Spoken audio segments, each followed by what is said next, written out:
Okay, so all you have to do is loosen these 4 screws right here. 1, 2, 3, 4. So just loosen it by just turning it this way until it stops spinning. Okay?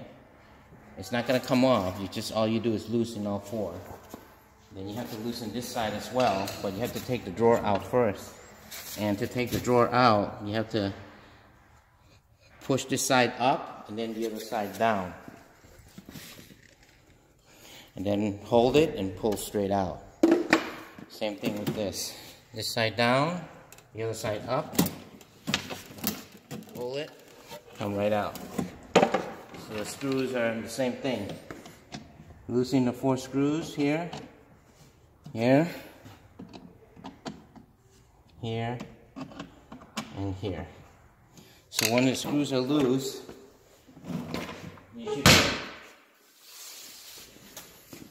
put the table lying flat on the floor. Let's cut it.